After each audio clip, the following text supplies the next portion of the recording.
The suspension of Jimmy Kimmel from ABC in September 2025 was not just another scheduling change in late-night television. It was an earthquake that shook Hollywood, Washington, and the American public all at once. At precisely 3:43 p.m. Pacific Time, ABC issued a brief but stunning statement. Jimmy Kimmel Live will be preempted indefinitely beginning tonight. The announcement spread like wildfire, silencing one of the nation's most recognizable comedic voices in what critics quickly described as the most brazen act of government-influenced censorship in modern American media. Sources inside Disney revealed that CEO Bob Iger and top executives had debated the decision for days. Some argued that Kimmel's monologue was satire, no different from his usual material. Others feared escalating threats of FCC fines, affiliate boycotts, and advertiser pullouts. The final decision was made under immense pressure, reflecting not just a response to controversy, but a calculation to protect billion-dollar corporate interests. Hollywood's outrage and the human cost. The moment ABC confirmed that Jimmy Kimmel's show would be suspended indefinitely, the reaction across Hollywood was immediate, emotional, and explosive. For many in the entertainment world, this wasn't just another programming shakeup. It felt like a silencing of one of their own. Comedian Wanda Sykes provided one of the most vivid early snapshots of the fallout when she arrived at Kimmel's Los Angeles studio, fully prepped and made up to appear as a guest, only to be told that the taping had been abruptly canceled. Shaken and angry, she recorded a video on her phone, which spread rapidly across social media within hours. In it, she voiced her heartbreak for her friend, but also directed sharp criticism at political leaders whom she accused of pressuring a network into muting a satirical voice. That clip captured the raw emotions running through comedy clubs, production offices, and writers' rooms across the country. Soon, a chorus of prominent figures followed. Ben Stiller posted a short but searing statement, "This isn't right," that was shared tens of thousands of times. Gene Smart, the Emmy-winning star of Hacks, went further, calling the decision horrifying and warning that satire was being conflated with hate speech. Jamie Lee Curtis added her support by posting a photo of Kimmel with the caption, "We stand with you," while podcaster Mark Maron delivered an impassioned monologue warning that authoritarianism was no longer a distant fear, but something unfolding in real time. The outpouring was not confined to celebrities. Within hours, professional guilds weighed in. The Writers Guild of America issued a strongly worded statement condemning the move, while the Dramatists Guild called it a chilling sign for every creative professional who might displease powerful interests. To many in Hollywood, the episode revealed a terrifying truth. The freedom to create, long considered the bedrock of their industry, was far more fragile than anyone had imagined. Industry solidarity and public protest. The backlash didn't stay on screens or in press releases. By the very next morning, protests had sprung up outside Disney's Burbank headquarters. Members of the Writers Guild, SAG-AFTRA, and IATSE, organizations that often fought their own separate battles, marched shoulder to shoulder, united by a shared fear that the industry's ability to speak freely was under threat. Their signs carried a mixture of humor and fury. "Don't Mickey Mouse the Constitution," "Comedy is not a crime," and "Networks shouldn't bow to bullies." The images of stagehands, actors, and screenwriters chanting together cut through the noise, signaling that the outrage had moved beyond celebrity sympathy into an organized labor issue. In New York, smaller but equally passionate demonstrations formed outside ABC's headquarters, where industry workers were joined by disappointed fans. Many of those fans had flown in from across the country and abroad to attend Kimmel's taping. Standing outside the locked doors of the El Capitan Theater, they described the confusion of being turned away at the last moment with little explanation. For them, the cancellation wasn't just missing out on a night of entertainment. It was the abrupt loss of a ritual that had shaped their evenings and connected them to American cultural life. The protests revealed the scale of the injury felt by many. This was not just a corporate scheduling change, but a cultural wound. More than a few marchers voiced their fear that the suspension set a dangerous precedent, one in which comedians, actors, and writers might hesitate before speaking, terrified that a single joke could end not only a program, but entire careers. The political backdrop. To understand why ABC acted so decisively, it is necessary to consider the volatile political climate of September 2025. Just 1 week earlier, conservative activist Charlie Kirk had been fatally shot while speaking at a university event in Utah. His death shocked the country and instantly became a political flashpoint. In the days that followed, speculation about the shooter's motives flooded social media with competing narratives fueling division. For some, the tragedy was evidence of rising political violence. For others, it was twisted into a rallying cry for partisan attacks.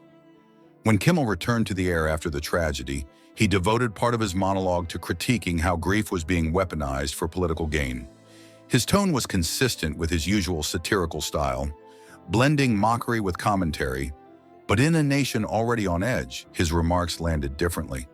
Conservative commentators quickly accused him of insensitivity and distortion. The situation escalated when FCC Chairman Brendan Carr suggested in a podcast interview that ABC affiliates could face regulatory scrutiny if they continued airing the show. By invoking the FCC's obligation to ensure broadcasters operated in the public interest, Carr signaled a potential willingness to use government oversight as leverage. For powerful station groups like Nexstar and Sinclair, both pursuing billion-dollar mergers, the message was crystal clear. Continuing to air Kimmel could jeopardize their business interests. Within 48 hours, dozens of affiliates announced that they would preempt his program. Even before ABC issued its suspension, the show's national reach had already been crippled by a wave of affiliate withdrawals. Inside ABC, confusion and betrayal. If external pressures made the suspension seem inevitable, inside ABC, the move felt like a gut punch. Writers, producers, and crew members described learning about the decision not from their bosses, but from breaking news alerts, leaving them stunned and bitter. Many had poured years, some even decades, into building the show alongside Kimmel, and the sudden silence felt like a betrayal of loyalty. Kimmel himself, still under contract through 2026 with a reported $15 million annual salary, was technically not fired, but the indefinite hiatus was widely seen as an exile without closure. The abruptness of the decision created a chilling new reality inside the network. Producers began double and triple checking scripts, wary of any joke that might be misinterpreted. Younger writers privately questioned whether their careers could survive if a single sketch drew the wrong kind of political attention. What once had been a lively, creative atmosphere now felt cautious and fearful. The deeper wound was the collapse of trust between executives and their creative teams. For many, the message was clear. If a star of Kimmel's stature, one of ABC's most recognizable faces for over 2 decades, could be sidelined overnight, then no one else was safe. That realization created an environment where self-censorship became the norm, eroding the very essence of what late-night comedy was meant to be. Advertisers and market shockwaves. The emotional fallout inside ABC was mirrored by financial tremors in the advertising world. Major corporate sponsors depend on stability, and the sudden chaos around ABC's late-night schedule made the network look like a risky bet. Within hours, some companies paused their ad campaigns, while others quietly shifted budgets to competitors like NBC and CBS. Because late-night programming remains a key gateway for brands seeking younger audiences, the potential loss of that slot carried disproportionate weight. Analysts quickly took notice, and Disney's stock fell nearly 2% the day after the suspension. A small percentage, but a meaningful signal to investors already worried about the company's streaming struggles and underperforming films. The market reaction fueled speculation about ABC's long-term future within Disney.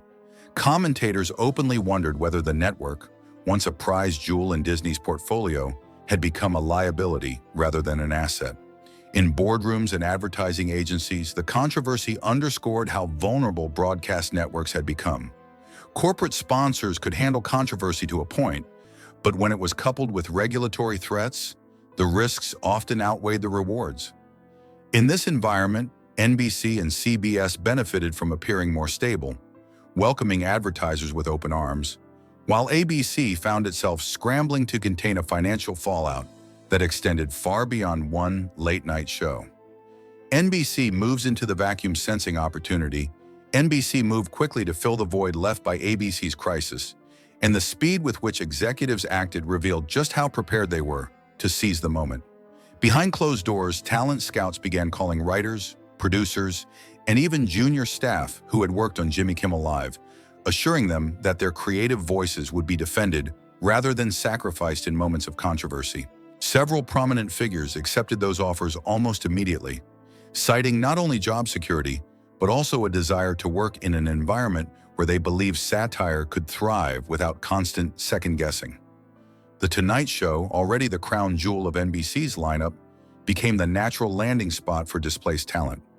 But other NBC projects, from late-night spin-offs to experimental comedy series, also benefited from this migration. For NBC, the recruitment drive was more than opportunism.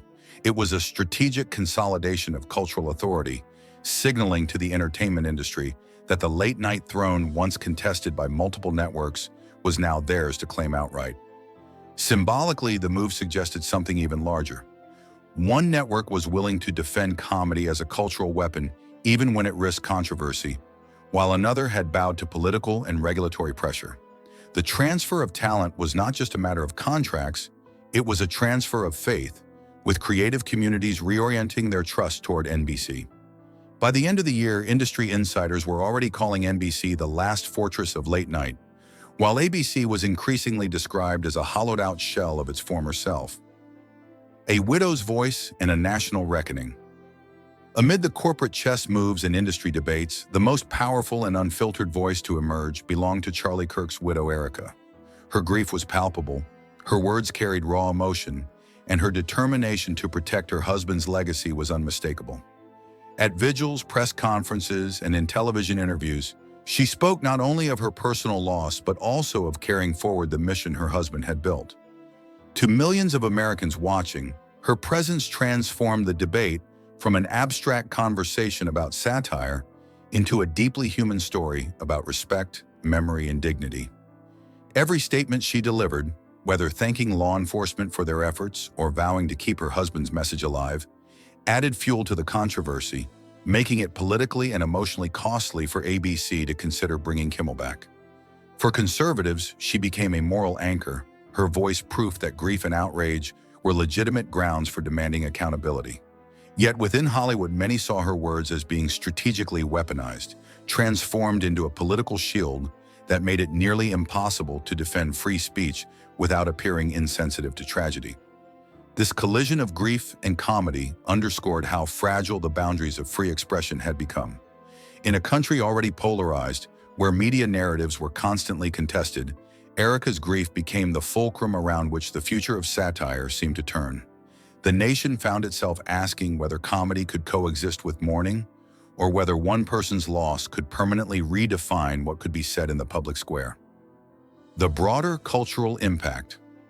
The suspension of Jimmy Kimmel was not merely an isolated network scandal. It was a cultural earthquake that forced Americans to confront fundamental questions about the role of comedy in public life. For generations, late-night television had functioned as an unofficial town square, where satire served as both entertainment and critique.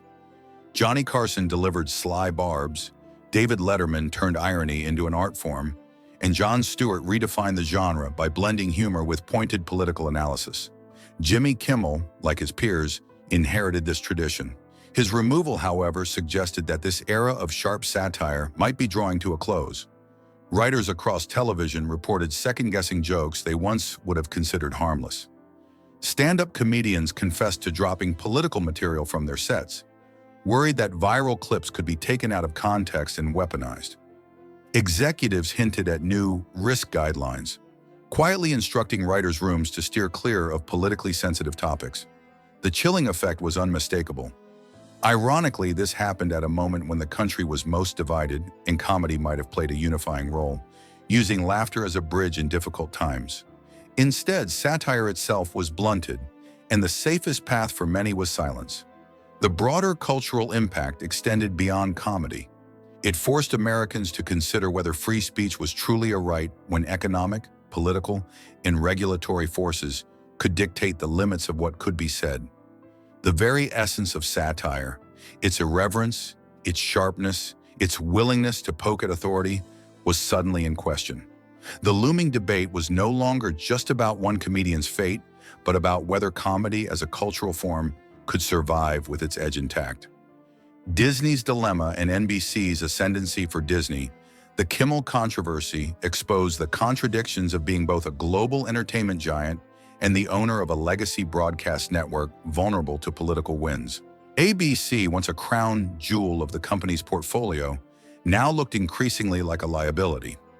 Reports circulated that Disney board members had quietly debated divesting from the network, though potential buyers were hesitant, wary of inheriting an asset mired in controversy and declining relevance. The conversation revealed how ABC had slipped in corporate importance compared to Disney's theme parks, blockbuster films, and streaming platforms. Meanwhile, NBC capitalized on the crisis with precision.